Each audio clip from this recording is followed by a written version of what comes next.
இந்த வீட்டில் குப்பை இல்லையான்னு கேட்கக்கூடாது. புரியுதா? நீங்கள் உங்கள் வீட்டை சுத்தமாக வச்சுக்கணும். நான் என் நாட்டை பற்றி தான் பேச முடியும். அவங்க அப்பையும் குடிக்கிறேன் அப்படிங்கிறதுக்காக எங்கள் அப்பனும் குடிக்கணுங்கிறது பேசிட்டு கூடாது. அது தப்பு. எப்படி சொல்கிறீங்க? மெட்ரோ திட்டம்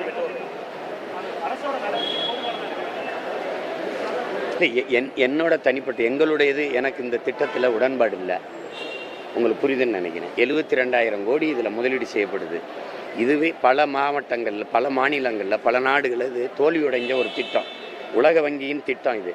உங்களுக்கு புரியும். திடீர்னு துறைமுகம் கட்டுவது, திடீர்னு விண்ணூர்தி நிலைய விரிவாக்கம், திடீர்னு பேருந்து நிலைய இடமாற்றம், திடீர்னு 8 வழிச்சாலை 10 வழிச்சாலை, இதெல்லாம் எதுக்கு போடப்படுதுன்னு எனக்கு தெரியறதுனால நான் எதிர்க்கிறேன்.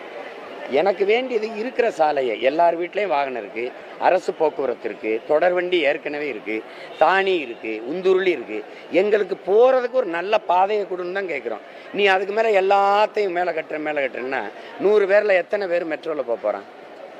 நீ எதுக்கு 72,000 கோடி படிக்க உட்காந்து பிள்ளைய படிக்க பள்ளிக்கூடம் கட்டி தர மாட்டேற? நான் படுத்து மருத்துவம் செய்கிற ஒரு தரமான மருத்துவமனை கட்டி தர மாட்டேற? பறக்கிறதுக்கு மட்டும் இவ்வளோ பெரிய விண்ணூர்தி நிலையத்தை கட்டுற? அந்த முதலாளி யாருன்னு கேட்டால் சொல்ல மாட்டேன். இந்த ஃப்ளைட் ஓட்டுறாருல அந்த முதலாளி யார் வசதிக்கு கட்டுற? அப்போ இது எது அத்தியாவசியம்னு இருக்குல்ல, எது அத்தியாவசியம்? பசியோடு இருக்க மக்களை பற்றி கவலைப்படாமல் நீ பயணிக்கிற மக்களை பற்றியே கவலைப்பட்டுக்கிட்டு இருக்க.